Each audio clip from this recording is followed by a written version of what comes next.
MZTV. Did you know that the law of Moses was handed down by celestial beings? That's right. The law of Moses was prescribed by messengers. God didn't do it directly because he didn't really like the law of Moses. It was just temporarily necessary to set the stage for grace. But when it comes to revealing the true God, the heart of God, he sends his own son personally. And Jesus Christ unfolds the Father. This is Martin Zender, and you are at MZTV. I wanted to tell you that yesterday, Rodney Paris and I produced a wonderful video. I mean, you really got to see this. This is one of the best ones I've ever done. It was recorded in 1997, 25 years ago, in Wagner, South Carolina. It was at a church. Yeah, I actually taught at a church. It was headed by Rick Farwell. And it is linked down here. It's called Jesus Christ, Victim or Offering. This is going to help you understand the relationship between God and his son, Jesus Christ. I think it's very important to understand the relationship between God and Jesus Christ. And so we get the idea sometimes that God is an angry God, and he was mad. He's mad at all human beings, and he just can't wait. He wants to strike out at sinners. He just wants to punch sinners in the face. But lo and behold, his son steps in the way as our substitute. That's not true. Hang in there. And he takes the punch for us. And he satisfies the angry God. The idea is that Jesus was punished for our sins. He was not punished. He was not punished. I'm not going to tell you. I'm not going to tell you. You got to watch this video. Rodney Paris did an awesome job putting this to video. Go down to the link below. It's called Jesus Christ, Victim or Offering. Please watch this. Watch this. You'll never forget it. It's a great message recorded 27 years ago. Sitting in a storage unit in Canton, Ohio for 20 years, Rodney Paris rescued it from oblivion and has delivered it to you via the link below. Thank you for checking that out. You'll be glad that you did. The conference is on May 27th, 28th, and 29th, Friday, Saturday, and Sunday in Richmond, Virginia. Actually, it's called Short Pump, Virginia. I didn't name it. And it is Short Pump, Virginia. It's a suburb of Richmond. So I'd rather say Richmond. Short Pump sounds a little weird, but it's at the Residence Inn by Marriott. Write down the address. This is the site of the conference. 1800 Wilkes Ridge Circle. I'll write it down here. 1800 Wilkes Ridge Circle, Richmond, Virginia, 23233. The contact is Greg Davis. Email Greg. Say, how do I get to this conference? His email is unirec@proton.me. Unirec, UNIREC @proton.me. Unirec is short for Universal Reconciliation. So Greg Davis is the guy. I'm going to be doing the lion's share of the speaking there, but I'm going to ask Scott Hicko to speak. He doesn't know it yet. He's finding out right now for the first time. And the pirate is going to give us an address, and Greg Davis has asked to address the congregation, and I said, sure. So it's going to be a great time. There's going to be a meet and greet on Friday evening. We'll get the information to you. I would love to meet you. You know, I get to see people that I talk to every day. I just really want to do that. So come to the conference if you can. Memorial Day weekend, Friday, May 27th, Saturday, May 28th. We go all day, and then Sunday, half a day, May 29th. Friday is a fun day. It's in the evening, and we're just going to hang out. We'll have some drinks there. We'll have some snacks. I'll make sure of that. I make sure of it every time. Don't worry. Don't worry, ladies and gentlemen. It's going to work out. So come to the conference if you can. So the law of Moses was not God's heart. God took no delight in the blood of bulls and goats. But it was a necessary preliminary for a revelation of grace. But the interesting thing is that I want you to concentrate on here is that it was prescribed through messengers. Going to give you the verse reference down there. It did not come directly from God's hand. So in a way, he kind of distanced himself from the law of Moses when it came down. The same thing he did when he created Satan. By his Spirit, the heavens were made seemly. I'll put the verse reference down here. By his Spirit, the heavens were made beautiful, seemly, if you'd like. but his hand travailed with the fugitive serpent. So when he created the universe, he loved it. He was into it. And so he did it, his spirit, that speaks of a fellowship, a deep intimacy with what he's doing. But when it came to the creation of Satan, it wasn't so much fun, and his hand travailed with the fugitive serpent. We think God just loves doing evil stuff. See, we know God does evil. I know it's hard for some people to grasp, but he does. But I think we think that God just loves it. Oh, I'm going to do some real evil to these people today. Wait till they see what I got in store today. Oh, I got some real humdingers brewing today. No, he doesn't like it. It's necessary evil. That's a great phrase, necessary evil. God does not delight in it. He did not delight in the blood of bulls and goats, did not delight in it. Many of you love animals. I love animals. I don't like to think of animals being slaughtered. I don't like it. But it happened. It was necessary for the sins of Israel. But God didn't like it either. So that's good news. He did not delight in it because it was just a primitive picture of him. It was a type of his actual son, his real son, the fulfillment of the types. And when it came to his son, well, I'm gonna get to that in a second. So it was necessary to present himself as a distant deity. So the whole tabernacle system was set up with the curtains in order to separate God from the people. This was necessary because we needed to know how righteous God was. We needed to know how unapproachable he was. We needed to know how different he was from us. Because if he had come down at the beginning all palsy-wowsy, like he was with Adam in the Garden of Eden. He was all palsy-wowsy. God walked with Adam every day. And Adam took that for granted because God was all palsy-wowsy with him. What did that result in? Adam was not thankful for anything. He was not full of praise for God because he had no contrast. So God, of course, knew that was an imperfect thing. Adam was just the beginning. Many, many more steps to go. Thank God. I'm glad I wasn't Adam. I will tell you this. And I'm glad I wasn't an Israelite at Mount Sinai. And you should be thankful for the era in which you were born. You could have been born a non-Israelite in the days of Mount Sinai, or even worse, an Israelite in the days of Mount Sinai. That would have been even worse. You might have been one of those people dancing around the golden calf. Could have been. But we were born subsequent to God revealing his heart.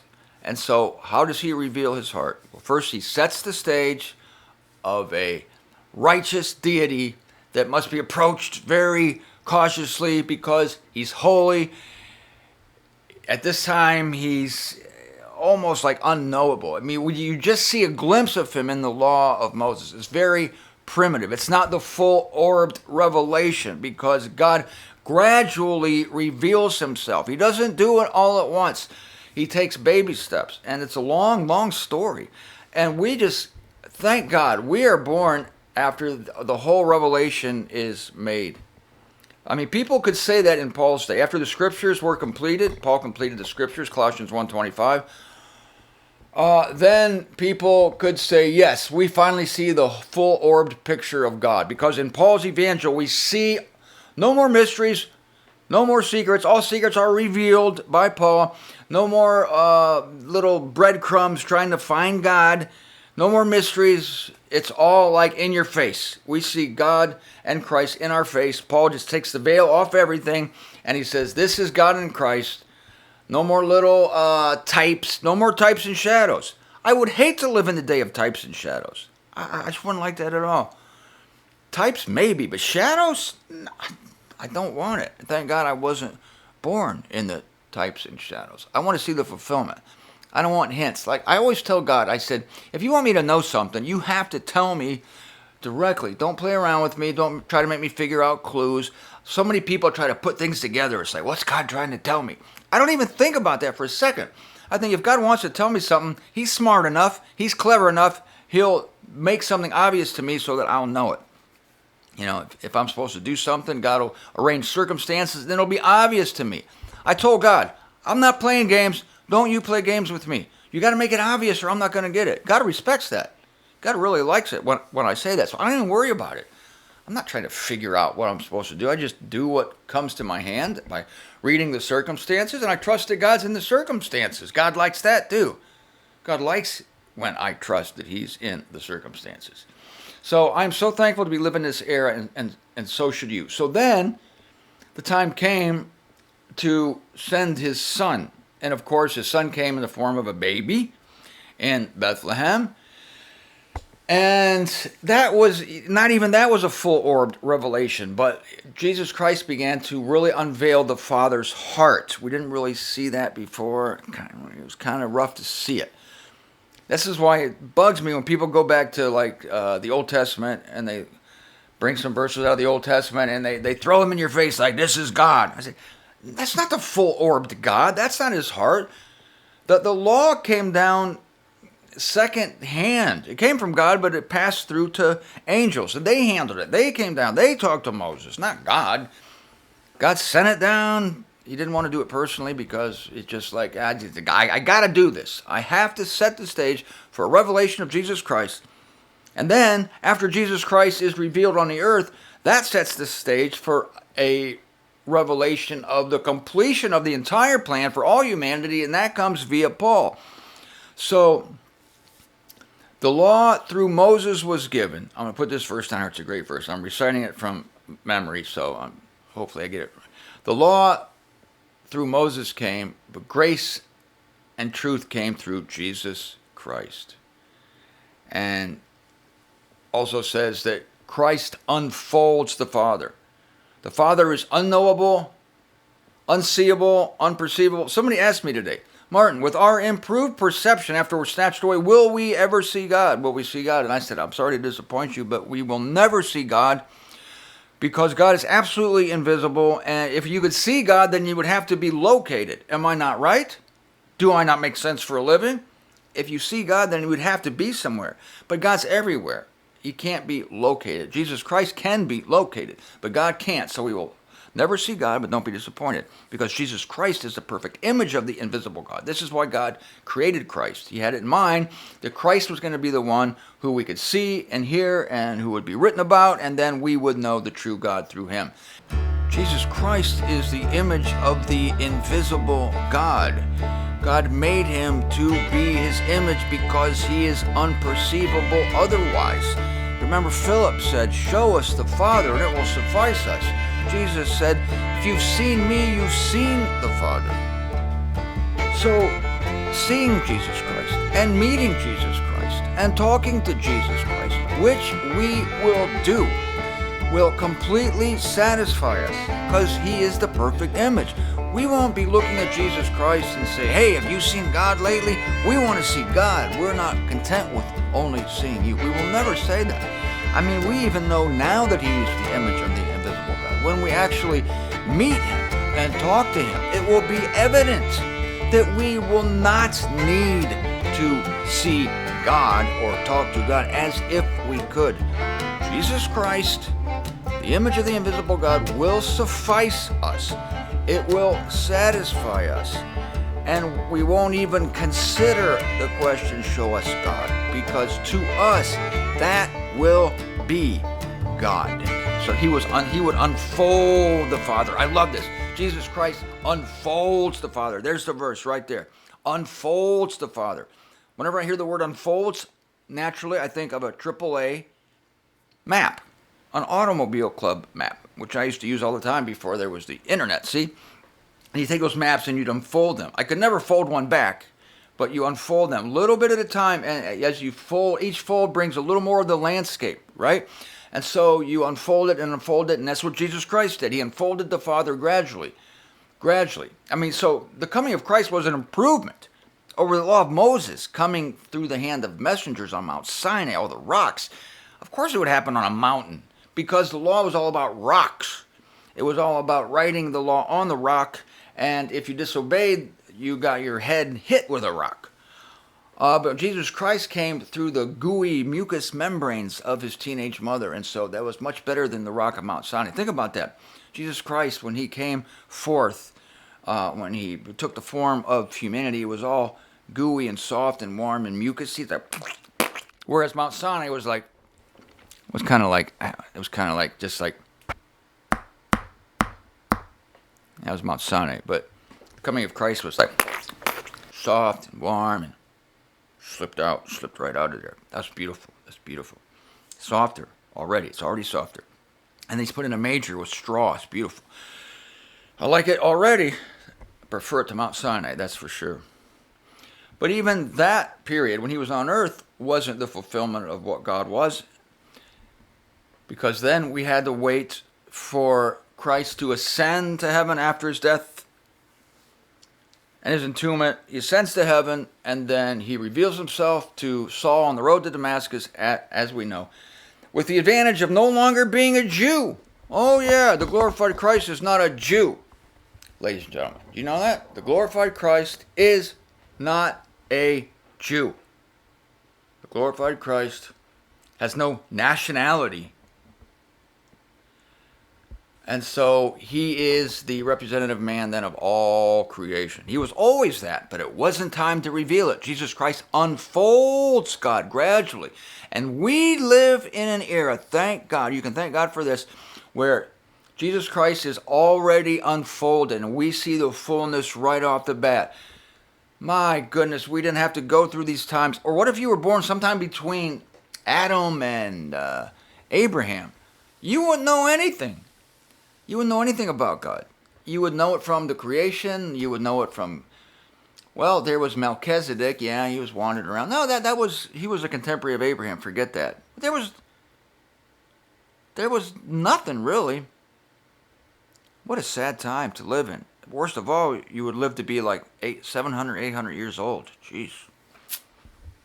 There's no internet.